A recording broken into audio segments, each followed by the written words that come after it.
Good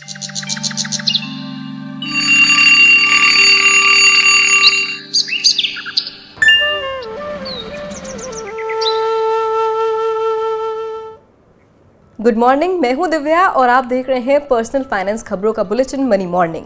आप रोज सुबह होते हैं बिजी, इसलिए हम रोज लेकर आते हैं आपके लिए जरूरी खबरों का ये खास बुलेटिन। तो चलिए शुरू करते हैं आज का बुलेटिन। भारतीय खाद्य निगम यानी FCI ने 1 फरवरी को खुले बाजार में बेचा 8,88,000 टन गेहूं। आटा चक्की मालिकों जैसे उपभोक्ताओं के लिए की गई ई नीलामी।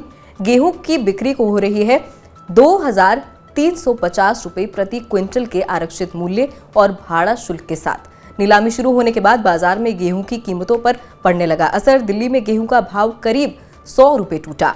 3,000 रुपए क्विंटल बिकने वाला गेहूं अब 2,838 रुपए पर आया।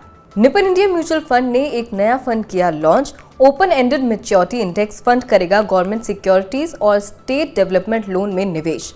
29 जून 2029 होगी मैच्योरिटी तारीख। 6 साल बाद ऊंचे रिटर्न के साथ निवेशकों को मिलेगा पैसा वापस। लगातार दूसरे दिन सोने चांदी में आई तेजी। गुरुवार को सोना 770 रुपए और उछलकर हुआ 58,680 रुपए प्रति 10 ग्राम। बुधवार को सोने में आई थी 1,090 रुपए की तेजी। चांदी भी 1,491 रुपए उछलकर हुई 71,666 रुपए प्रति किलोग्राम। न्यूयॉर्क में सोना $1,956 के रिकॉर्ड स्तर पर कर रहा है कारोबार। अमेरिका में ब्याज दरों के अब तेजी से ना बढ़ने के संकेत से बढ़ी सोने की मांग। देश में बेरोजगारी दर जनवरी में घटकर 4 महीने के निचले स्तर पर आई। CMIE के मुताबिक जनवरी में बेरोजगारी दर रही 7.14%।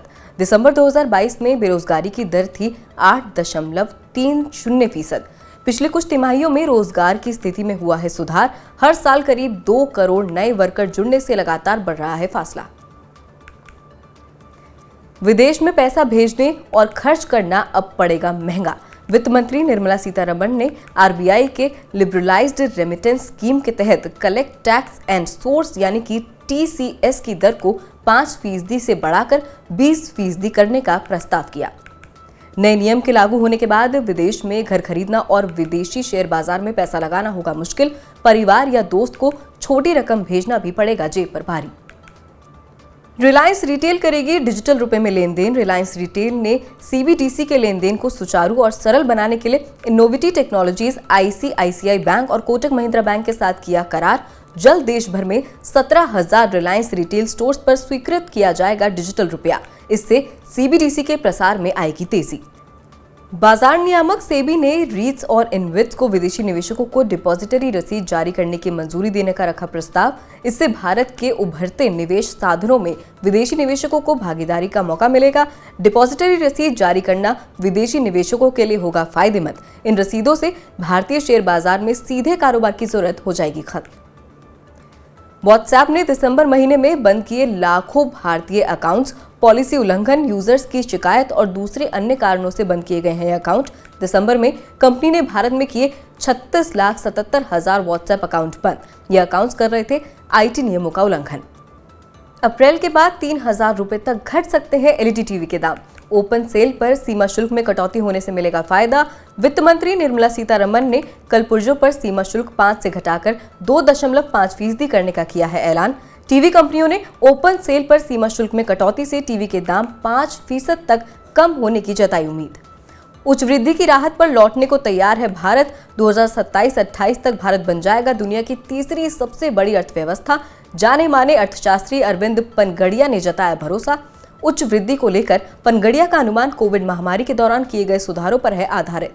अर्थव्यवस्था की कमजोरियों को दूर करने से भी मिलेगा फायदा।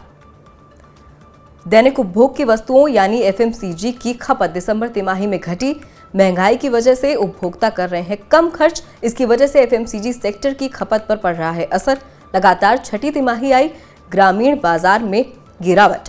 ग्रामीण बाजार में FMCG की बिक्री 2.8% घटी। अरबपति कारोबारी गौतम अडानी के कदम ने सबको चौंका दिया। बाजार में भारी उतार चढ़ाव के कारण अडानी समूह ने की FPO वापस लेने की घोषणा। 31 जनवरी को 20,000 करोड़ रुपए का FPO हुआ था फुल सब्सक्राइब।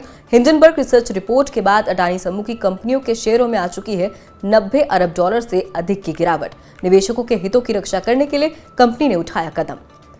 ऑनलाइन खेलों में राशि जीतने वालों को देना होगा ज्यादा टैक्स। वित्त मंत्री निर्मला सीतारमण ने बजट में ऑनलाइन खेलों में जीती जाने वाली शुद्ध राशि पर किया 30% टैक्स लगाने का प्रस्ताव। टीडीएस लगाने के लिए 10,000 रुपए की मौजूदा सीमा को भी किया गया खत्म। कुछ कंपनियां टीडीएस से बचने के लिए कर रही थी गड़बड़ी, इसलिए सरकार ने उठाया ये कदम। एक घर बेचकर दूसरा घर खरीदने पर मिलने वाले long term capital gains tax की सीमा हुई तय। सरकार ने 10 करोड़ रुपए की सीमा तय की। अब 10 करोड़ रुपए से ज्यादा की रिहायशी संपत्ति खरीदने पर नहीं मिलेगा long term capital gains tax का लाभ। अमीर लोग कर रहे थे इस छूट का गलत इस्तेमाल, इसलिए सरकार ने उठाया ये कदम। सैमसंग अपने महंगे गैलेक्सी S23 स्मार्टफोन का भारत में करेगी निर्माण। गैलेक्सी S23 की शुरुआती कीमत है 75,000 रुपए। हाई एंड मॉडल की कीमत है 1,55,000 रुपए। अभी गैलेक्सी S सीरीज के स्मार्टफोन बन रहे हैं वियतनाम में। कंपनी आयात कर भारत में करती है इनकी बिक्री। सैमसंग ने बुधवार को ही लॉन्च की है गैलेक्सी S23 सीरीज। कंपनियों में नहीं रुक रही है छटनी। पेपाल, हबस्पॉट और बायजूस ने की कर्मचारियों को नौकरी से हटाने की घोषणा। सॉफ्टवेयर कंपनी हबस्पॉट करेगी 7% कर्मचारियों की छटनी। पेपाल करेगी 2,000 कर्मचारियों को कंपनी से बाहर। बायजूस ने एक बार फिर की 1,000 लोगों की छटनी। धीमी बिक्री के बीच घाटा कम करने की कोशिश में लगी है कंपनी। तो ये थी आज की तमाम बड़ी खबरें, जरूरी खबरें, महत्वपूर्ण खबरें। पर्सनल फाइनेंस की ऐसी ही और अन्य खबरों के लिए सब्सक्राइब करें हमारे YouTube चैनल को और जरूर डाउनलोड करें मनी9 की ऐप को और बने रहिए मनी9 के साथ।